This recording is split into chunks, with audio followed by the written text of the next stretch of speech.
Hi, my name is Rob Warner and I'm here to tell you something about a relatively new feature in AdWords. It's called Google Sponsored Promotions. Ignore the fancy title, it doesn't matter. These are ads in Gmail.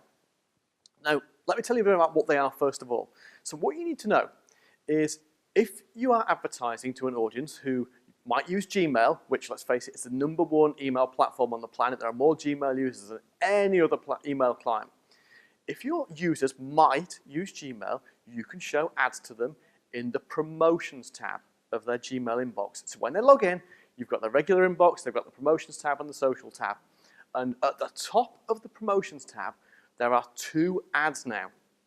Now, here's what's clever. Those ads look just like a regular email with a subject line, as if it came in as a normal email. So they get clicked, which is fantastic for us.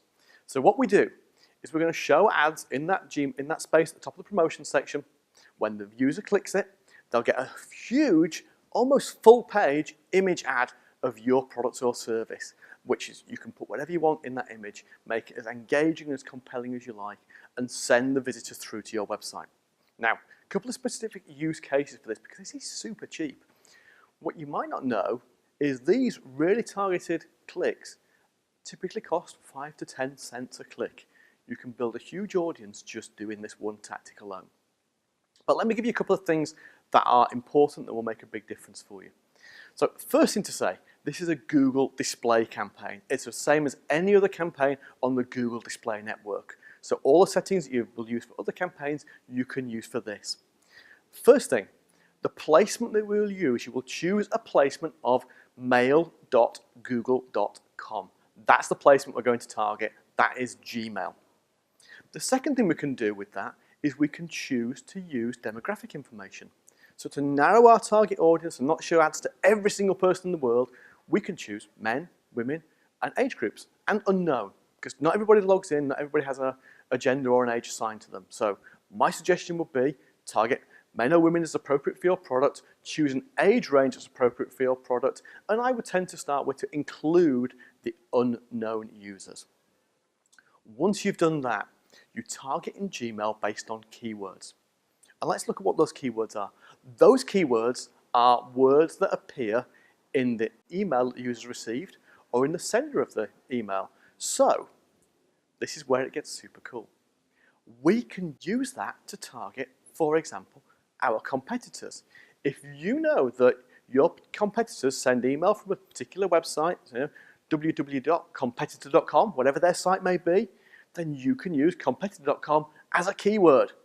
So you can target an ad that shows specifically against your competitors. And you can break that down. So you could create a different ad for each individual competitor to target your strengths relative to that one particular competitor. That means, that's so powerful, because you know that the person receiving that email is potentially in the market for the product that you sell. They are looking around, they've already found a competitor and are looking at their offers.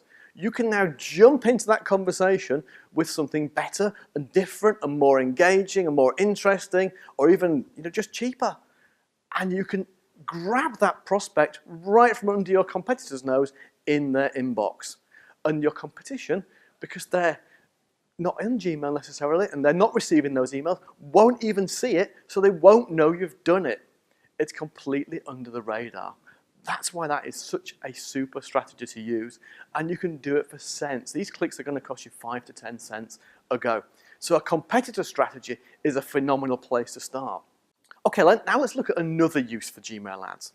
Let's say you have a product to sell that you know has links to other products that are complementary to it, not competitors, complementary products. So let's say, for example, you sell a blender. We know that somebody has received an email with perhaps a delivery for a recipe book. You know they're buying recipe books, you know they're buying kitchen equipment, whatever it is appropriate for your product. Once we see that email come in, then we can look for the fact that it's a recipe book. We could look for the keyword recipe.